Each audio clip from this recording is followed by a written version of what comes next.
Hi guys, I'm Stefan. Welcome back to another lesson in my Czerny's Opus 599 for solo learners. In this video, we're going to learn number 39. Don't forget to subscribe if you haven't already done so, and if you like what you see, give this video a thumbs up. Also, I offer online piano lessons if you're looking for one. There's going to be information below. And if you'd like to get this very special edition of Czerny's Opus 599 specifically for solo learners, links will be below too. This piece is the first one in the new chapter in the book, which is exercises in other easier keys. Beforehand, we played everything in C major, and now we finally go into other keys. This number 39 is in G major, so every single F is going to be an F sharp. And the main challenge of the piece is the Alberti bass line in the left hand, which we'll have a look at in a second, and also navigating the staccato legato nature of the right hand melody and creating a good balance between right and left hand. So let's have a look. Let's start with the first section, which is the first two lines, so the first 8 bars. The left hand is going to be this broken chord pattern, which is called Alberti bass. The reason why it's called Alberti bass is because every chord is broken up into bottom, top, middle, top, bottom, top, middle, top. It's a C major chord, bottom, top, middle, top, bottom, top, middle, top. And that's what an Alberti bass means, that every chord is broken up into that pattern. And it usually goes very evenly without any breaks, and it provides a very nice flowing accompaniment for melodies. Whenever you have a broken chord or Alberti bass pattern, it's always very good to kind of play it as blocked chords so you know where the hand is going to be. I didn't put in any fingering for the left hand because I think there's quite a few possibilities and you should choose the one that feels most comfortable to you. As always, fingering is a suggestion only, and whatever works for you is okay as long as you manage to play the piece properly.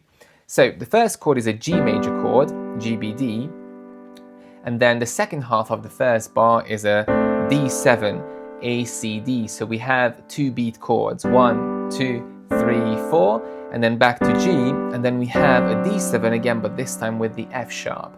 Then in bar 3 we go back to G major, and in bar 4 down to D major, D, F sharp, A. In bar 5 we do the same again, G, D7, G, D7, and then we have a G major, a proper D7, which is D, A, C, and back to G.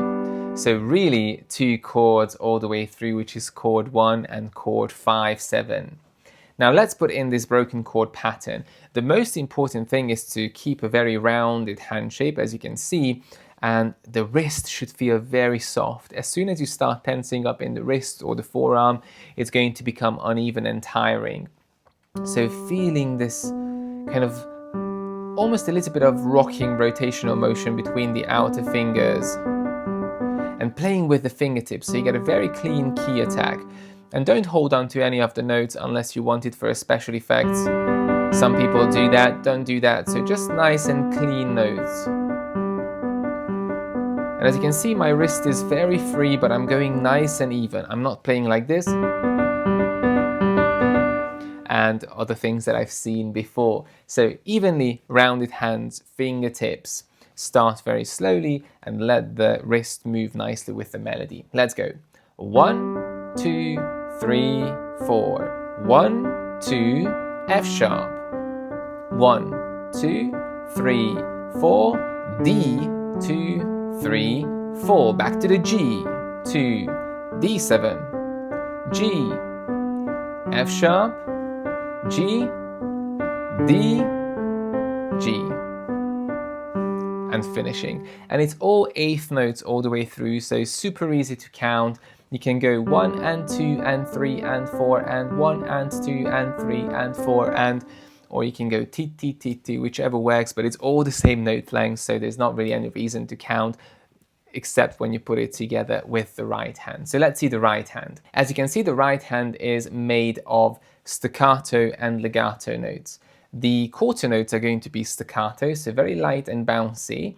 And then the 8th notes are going to go very smoothly. It's almost like a little passage work. Now let's see the notes. We start on this G, and as you can see, every note is repeated twice. So make sure to use a different finger number when you repeat those notes. It doesn't have to be the one that's in the sheet music, but alternate the finger numbers. So 2, 3, 4, 1, 2, 3, 4. And as you can see, I'm almost like caressing the keys, just flicking ever so slightly off, very lightly with the fingertips. I'm not doing my staccatos like this, the kind of heavy and aggressively, just lightly flicking up and changing those finger numbers. And now we have this legato.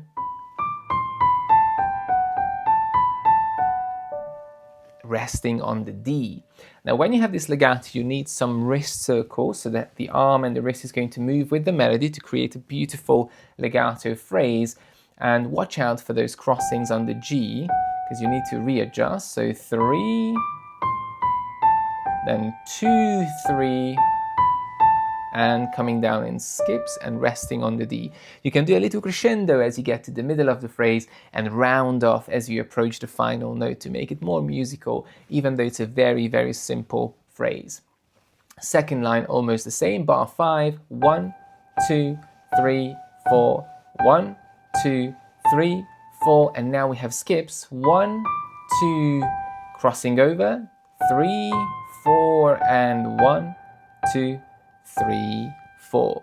Now when you put it hands together, it's important to count because the quarter notes are going to get 2 eighth notes in the left hand. So 1, 2, 3, 4, and that's the rhythm. And when you have the eighth notes, they go together, the left and right. Now the biggest challenge here is the coordination of dynamics and articulation. Coordination of dynamics means the right hand has the tune, so you need to play the right hand louder than the left hand broken chord. So try to keep the left hand very soft. And just experiment. First exaggerate the right hand, make it very loud, and then bring it back to the point where it's not loud because it's piano, but it's still louder than the left hand accompaniment. We don't want the melody to be drowned out by this Alberti bass. And coordination of articulation means that the right hand obviously has staccatos and the left hand has legato. So make sure the left hand is not bouncing up, or the right hand doesn't become lazy, and I've seen things like that. So bounce, hold down the left hand.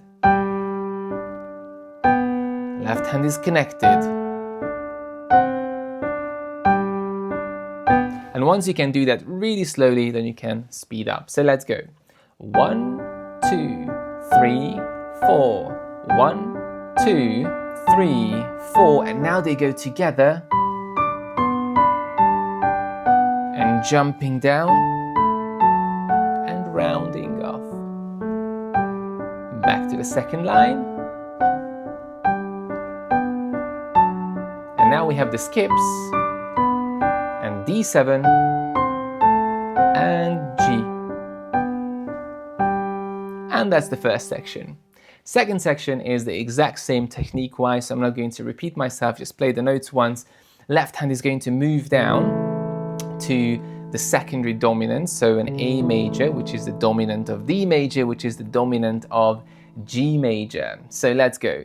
1, 2, 3, 4. D major. 1, 2, 3, 4. Now an A7 again with the E in the bottom. 2, 3, 4, and back to D. 1, 2, 3, 4. Jumping up to an inversion. F sharp, D, A, which is a D major in first inversion. 1, 2, 3, 4. G major. Down to the C natural, because it's an A minor chord this time, in first inversion. And then G in second inversion, D7, and finishing on the G major chord. So a few more chords in the second half compared to the first one, but it just makes it nicer. Right hand again starts on the G number 2. 1, 2, 3, 4. 1, 2, 3, 4. So we have an arpeggio here going up, and then C sharp. 1, 2, 3, 4. 1, 2, 3, 4. C natural. 1, 2, 3, 4, 1, 2, 3, 4, 1, 2, 3, 4, 1, 2, 3, 4. A very long phrase and lots of thumb crossing. So 2, 1, 1, 1, crossing over 2 and crossing under 1. Practice this little passage quite a lot before you put it into context, as it's quite difficult to get through evenly. You really need to memorize the fingering and the pattern. It's a sequence repeating. It's the same melody repeating, one note lower, lower, and lower. Hands together. So starting on the C sharp, staccato, and hold. C sharp and E, connect, and D major. Now F sharp and C, and the sequence is going to start G major, A minor, G major, D7, and G, G, G. And that's it. So really it's an exercise in coordinating articulation and dynamics between the two hands, working on a little bit of Alberti bass in the left hand and a lovely melody, contrasting melody with staccatos and legatos in the right hand.